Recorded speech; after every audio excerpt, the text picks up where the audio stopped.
One worker. On his shoulders, 3 people who no longer work. That's a picture, not a head count, but the ratio behind it is real, and it's getting heavier every year. For 6 decades, China's population only ever moved one direction, up. 1.1 billion, 1.3 billion, 1.4 billion. Then, in official data, 2022 showed something that hadn't happened since the famine years. The number went down, and it's kept falling every year since. That's the headline everyone reported. Here's the part almost nobody did. Several independent demographers argue the real number may already have been smaller than the official one, for years before any decline was ever announced. Quick test. How many people live in China right now? Most people would say something like 1.4 billion. And for 6 decades, that number only ever climbed.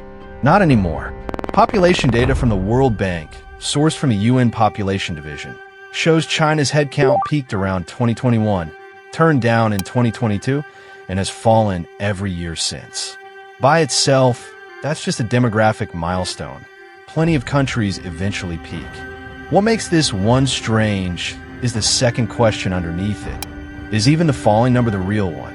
Several demographers who study Chinese census data argue the official count has been too high for years, which would mean the true peak and the true decline may have both already happened earlier than anyone announced. 2 questions. One machine building both of them. Let's start with the part that isn't in dispute. So what's actually driving the machine, independent of who's counting? 3 real, measurable pieces. First, China's fertility rate. How many children the average woman has, which has collapsed to one of the lowest levels ever recorded anywhere. Second, the one-child policy, 35 years of one of the most sweeping population controls in modern history, whose demographic echo is still working its way through the population today. And third, the ratio between the people working and the people retired, moving in exactly the wrong direction for an economy that hasn't finished getting rich yet.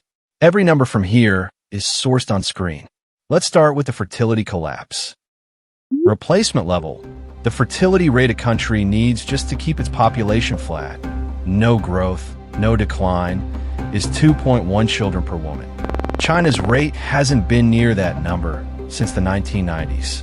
But even by China's own recent standards, the last decade has been a cliff. In 2016, the rate was 1.77.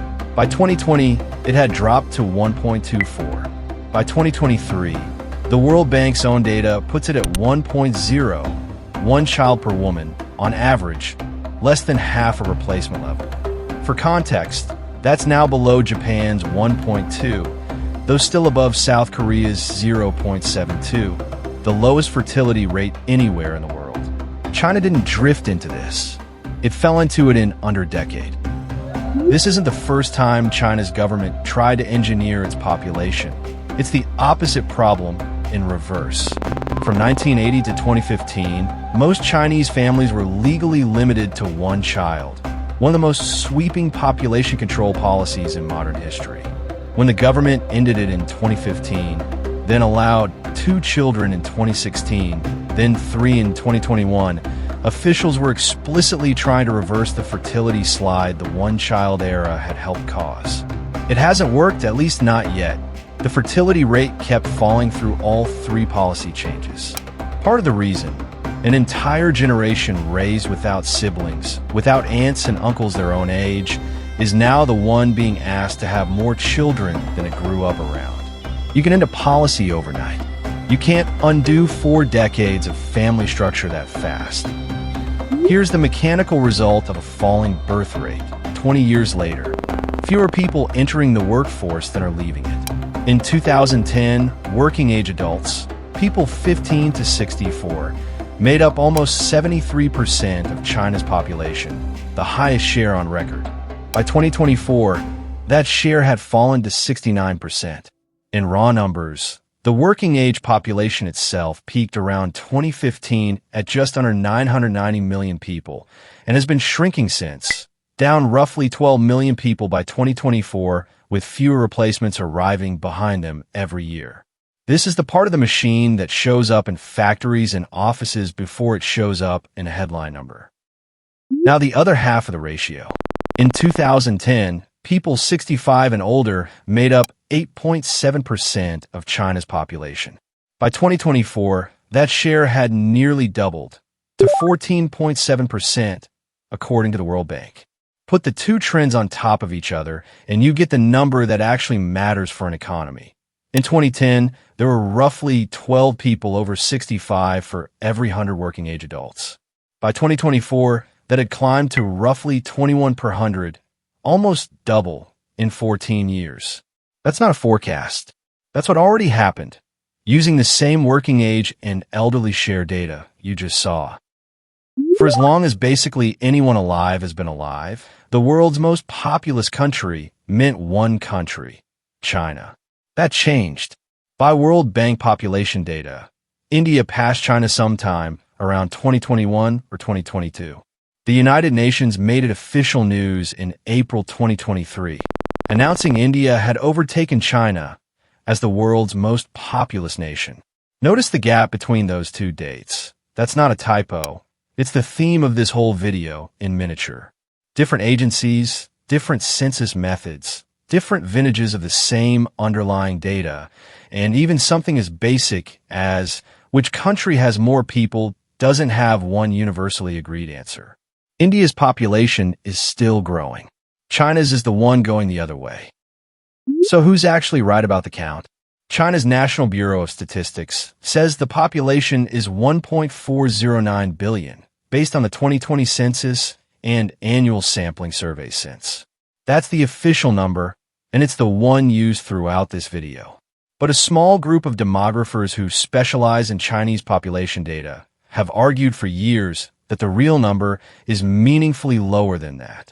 The most prominent, Yifu Xian, a researcher at the University of Wisconsin-Madison who has spent years cross-checking Chinese population data, argues local officials have long faced incentives to over-report births and population counts to higher authorities, and that once you correct for that, the true population and the true decline could both be bigger than officially admitted. To be clear, this is a contested academic argument, not a confirmed fact, and China's Statistics Bureau maintains its numbers are accurate. But the fact that serious demographers are even having this argument about the most basic number a country can report is itself part of the story. Here's the number that actually matters more than any headcount debate. Japan and South Korea both aged too. Every rich country does, eventually. The difference is what they had in the bank when it happened. When Japan's population reached the same share of people over 65 that China has today, that was 1995, Japan's income per person, adjusted for prices, was around $37,400. When South Korea hit that same milestone in 2018, its income per person was around $48,800. China crossed that exact same aging milestone in 2024 at $23,800 per person, less than half of where Korea stood, roughly two-thirds of where Japan stood. This is the real version of the phrase economists use for this, growing old before growing rich. Japan and Korea got wealthy first, then aged. China is doing it backwards, and the World Bank's own income data is what's showing it. Go back to the worker from the start of this video, carrying more than he used to. That image is a metaphor, but the ratio underneath it isn't. Roughly 12 elderly dependents per 100 workers in 2010, roughly 21 per 100 by 2024, using this video's own math on the World Bank's own numbers. Whether the true population is 1.409 billion, as Beijing says, or somewhat lower, as its critics argue, doesn't actually change that ratio much either way. The births that didn't happen in the last decade already didn't happen, and no revision to the historical count undoes that. China still has time to adjust. Its economy is bigger, and its institutions are more capable than most countries that age this fast.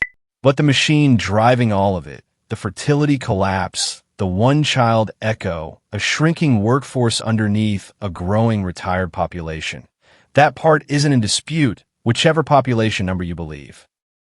If you made it this far, you know more about China's demographic machine now than most headlines explain in a single article. Subscribe for more of these, one-sourced, data-driven story at a time. Next up, Germany, and the 6 charts showing why Europe's biggest economy is quietly breaking.